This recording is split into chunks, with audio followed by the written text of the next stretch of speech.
أعوذ بالله من الشيطان الرجيم. بسم الله الرحمن الرحيم. الحمد لله وحده، ثم الحمد لله وحده، والصلاة والسلام على من لا نبي بعده ولا رسول بعده ولا معصوم بعده ولا أمة بعد أمتي ولا كتاب بعد كتابي، أما بعد. عن أبي أمامة رضي الله تعالى عنه قال: قال رسول الله صلى الله عليه وسلم: إن الله تعالى بعثني رحمة للعالمين وهدى للعالمين، وأمرني ربي بمحق المعازف والمزامير والأوثان والصلب وأمر الجاهلية، وحلف ربي عز وجل بعزتي: لا يشرب عبد من عبيدي جرعة من خمر إلا سقيته من الصديد مثلها، ولا يتركها من مخافتي إلا سقيته من حياض القدس، او کما قال علیہ الصلاۃ والسلام. انتہائی واجب الاحترام، قابل صد احترام بزرگان دین، نوجوانان اہل سنت، السلام علیکم ورحمۃ اللہ وبرکاتہ. میں نے آپ کے سامنے جناب نبی کریم علیہ الصلاۃ والسلام کی ایک حدیث پڑھی ہے. یہ حدیث اس ماہ مبارک کی مناسبت سے، اس ماہ کی مناسبت سے پڑھی گئی ہے کہ جناب نبی کریم علیہ الصلاۃ والسلام کی پیدائش اسی ماہ کے اندر ہوئی، تو اس مناسبت سے یہ حدیث پڑھی گئی. اس حدیث کے اندر جناب نبی کریم علیہ الصلاۃ والسلام نے اپنی بعثت کے مقاصد ذکر فرمائے ہیں، کہ فرماتے ہیں کہ ان اللہ تعالی بعثنی رحمت للعالمین، کہ بلا شبہ اللہ تعالیٰ نے مجھے رحمت للعالمین بنا کر بھیجا. اس کے اندر ایک اہم بات یہ ہے کہ جناب نبی کریم علیہ الصلاۃ والسلام کی تشریف آوری کو رحمت للعالمین کہا گیا ہے. جس طرح اللہ رب العزت رب العالمین ہے، اسی طرح اللہ کے نبی علیہ الصلاۃ والسلام رحمت للعالمین ہے. اس کے اندر ایک بنیادی نقطہ یہ سمجھنے کا ہے، کوئی شخص اللہ کی عبادت کرتا ہے تب بھی اللہ رب العزت اس پر رحم کرتے ہیں، اس کو رزق دیتے ہیں، اور اگر کوئی شخص اللہ کی عبادت نہ کرتا ہو تب بھی اللہ رب العزت اس کو رزق پہنچاتے ہیں. چاہے وہ اللہ کی عبادت کرنے والا ہو یا نہ ہو، تب بھی اللہ اس کے لیے وہی اللہ ہے، اس کے علاوہ کوئی دوسرے اللہ اس کے لیے نہیں ہے. اللہ رب العزت کا بھی یہ خاصہ ہے کہ وہ اپنے بندے کے سلسلے میں، چاہے وہ اس کی عبادت کرتا ہے یا اس کے ساتھ شرک کرتا ہے، تب بھی اللہ رب العزت اس کو اس کے ساتھ اسی رحم کرم کا معاملہ فرماتے ہیں. اسی طرح جناب نبی کریم علیہ الصلاۃ والسلام جب رحمت للعالمین بن کر آئے تو آپ صرف اپنے ماننے والوں کے لیے رحمت للعالمین نہیں ہیں، بلکہ جناب نبی کریم علیہ الصلاۃ والسلام اپنے ماننے والوں کے لیے بھی، نہ ماننے والوں کے لیے، سب کے لیے آپ رحمت للعالمین بن کر آئے ہیں. اور جو امت جناب نبی کریم علیہ الصلاۃ والسلام سے محبت کا دعویٰ کرتی ہے، وہ امت جناب نبی کریم علیہ الصلاۃ والسلام کے سلسلے میں جو رحمت للعالمین بن کر آئے تھے، جو آپ صرف مسلمانوں کے لیے نہیں بلکہ غیر مسلموں کے لیے بھی، اور صرف انسانوں کے لیے نہیں بلکہ دیگر مخلوق کے لیے بھی آپ رحمت تھے. یہ آپ کی امت، اب غور یہ کرنا ہے کہ آپ کی امت کیا انسانوں کے لیے اور جانوروں کے لیے، سب کے لیے کیا رحمت ہے یا زحمت کا ذریعہ بن رہی ہے؟ جناب نبی کریم علیہ الصلاۃ والسلام کو تو رحمت للعالمین بنایا، رحمت للمسلمین یا رحمت للمؤمنین نہیں بنایا گیا۔ یہ آپ کی امت، آپ کی نام لیوا، آپ پر ایمان لانے والی امت اگر اس راستے سے ہٹتی ہے تو وہ یہ بات ظاہر کرنا چاہتی ہے کہ جناب نبی کریم علیہ السلام کی بعثت صرف مسلمانوں کے لیے ہے، وہ یہ ظاہر کرنا چاہتی ہے، در حقیقت یہ بات غلط ہے۔ تھوڑی سی پیچیدہ باتیں ہیں، غور کرنے سے انشاءاللہ یہ باتیں سمجھ میں آتی جائے گی۔ یہ امت جو جناب نبی کریم علیہ السلام کی نام لیوا ہے، یہ امت جناب نبی کریم علیہ السلام سے محبت کا دعویٰ کرنے والی امت یہ سوچے کہ جو نبی سب کے لیے رحمت بن کر آئے ہیں، کیا ہم اس نبی کے امتی ہونے کی بنیاد پر ہم کس کے لیے رحمت کا ذریعہ بن رہے ہیں، ہم کس کے لیے زحمت کا ذریعہ بن رہے ہیں؟ یہ غور کرنے کی چیز ہے۔ آج ہمارے معاشرے کے اندر صورتحال یہ ہے کہ اگر کوئی ہمارے ساتھ ہمدردی کا معاملہ کرتا ہے تو ہم پلٹ کر اس کے ساتھ بھی ہمدردی کا معاملہ کرتے ہیں۔ اگر کوئی شخص ہم سے ایسا سلوک کرتا ہے جس سے ہمارے دل کو تکلیف پہنچتی ہے، یا پھر ہم کو ایسا محسوس ہوتا ہے کہ اس سے ہماری عزت میں فرق پڑ رہا ہے، تو ایسے موقع پر ہم اس کے لیے اپنے کس قسم کے اخلاق پیش کرتے ہیں؟ بطور خاص ہمارے خوشیوں کے مواقع ہو یا غم کا کوئی موقع ہو تو ان حالات کے اندر اس امت کا کیا رویہ رہتا ہے؟ مثال لے لیجئے، اب ربیع الاول کا مہینہ شروع ہوا، اب ہمارے یہاں تقریبات کا سلسلہ شروع ہوتا ہے۔ جو بدمزاجگی پھیلی ہے محرم اور سفر میں نہ کرنے کی، اس کے بعد اب ربیع الاول سے شروع کرتے ہیں، تو اب ان حالات کے اندر آپ دیکھیے ربیع الاول کے مہینے سے شادیوں کی بھی سلسلہ شروع ہوتا ہے۔ اس کے اندر یہ امت جو جناب نبی کریم علیہ السلام نے جس کو مکمل تعلیم دے کے گئے ہیں، کہ جس کے بارے میں قرآن کریم کہتا ہے الیوم اکملت لکم دینکم واتممت علیکم نعمتی ورضیت لکم الاسلام دینا۔ اسلام تو کامل و مکمل ہو چکا تھا۔ جو کامل و مکمل تعلیم دے کر گئے جس امت کو، وہ امت اپنی خوشی کے موقع پر کیا کرتی ہے؟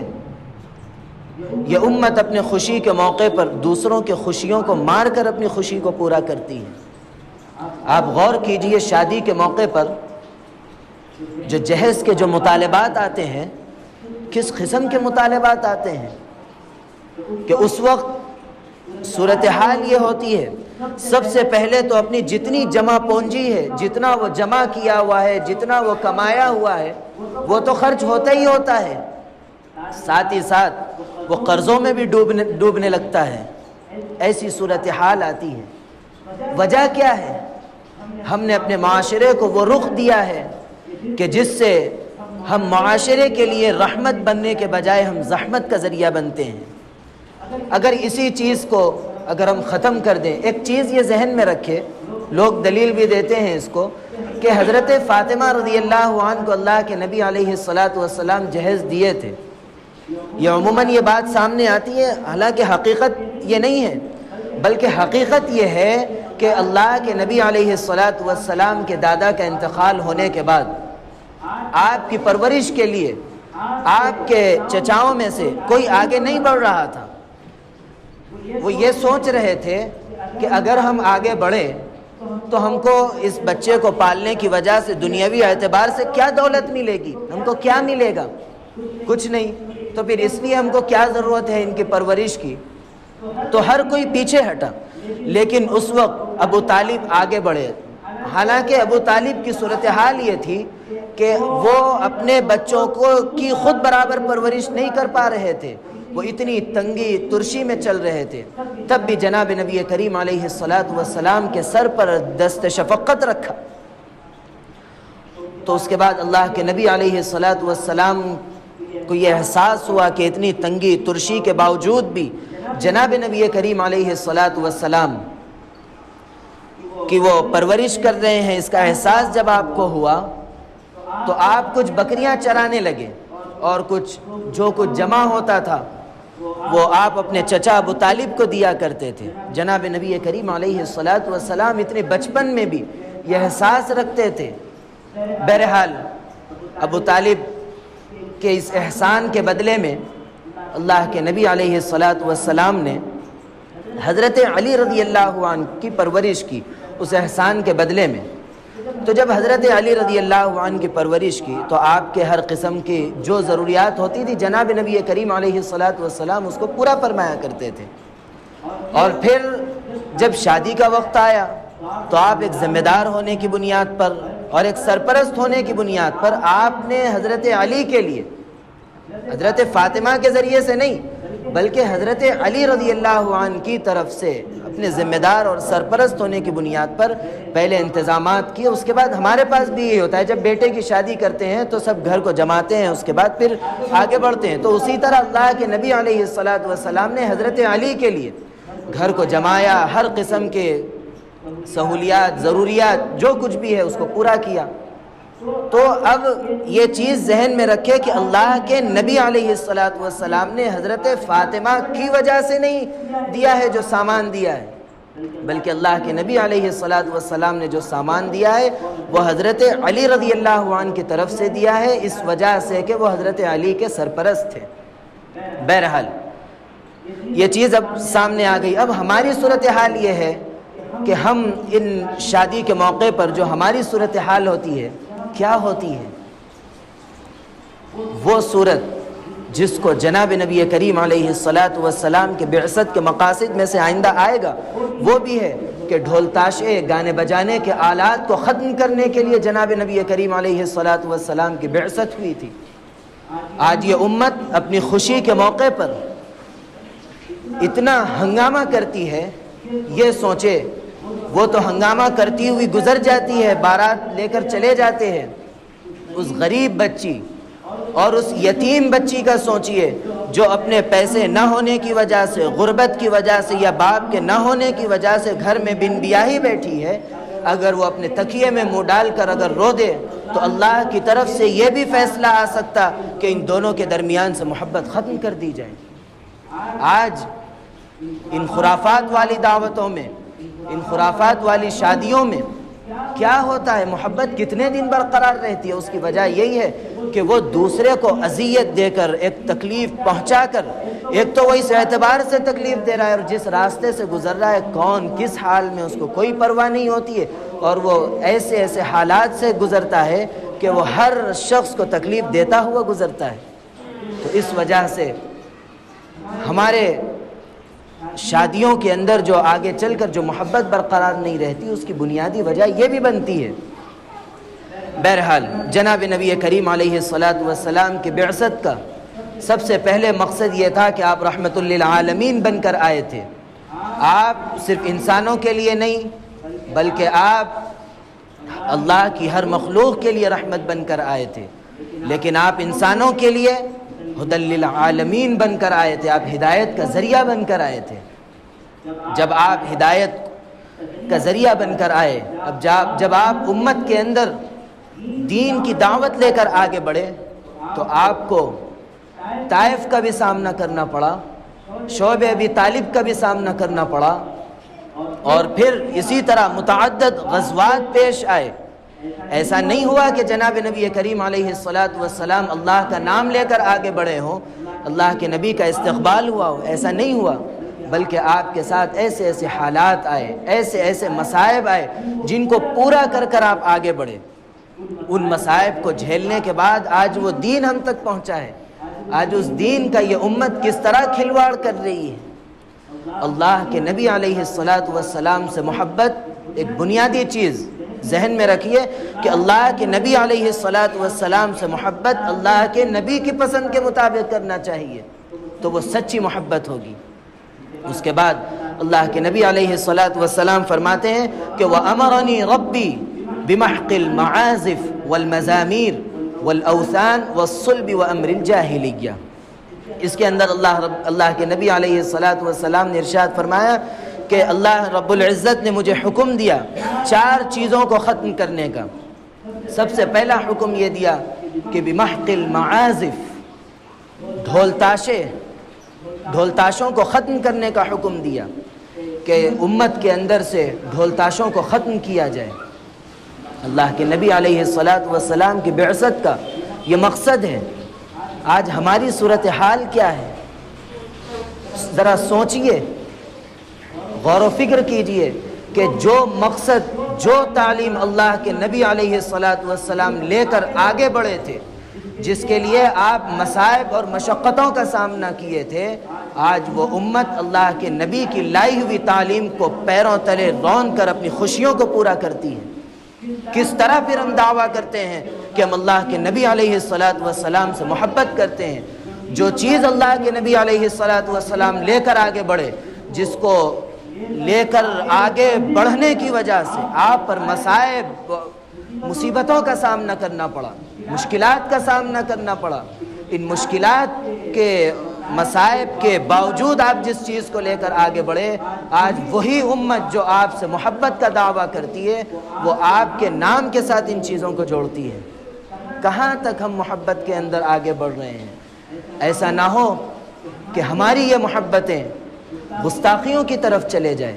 ایک چیز یہ ذہن میں رکھے، غالباً 2 یا 3 سال پہلے بھی یہ بات آئی تھی، آخری بات، کہ اللہ کے نبی علیہ الصلاۃ والسلام کی شان میں اگر کوئی شخص گستاخی کرتا ہے تو وہ گستاخ رسول ہے۔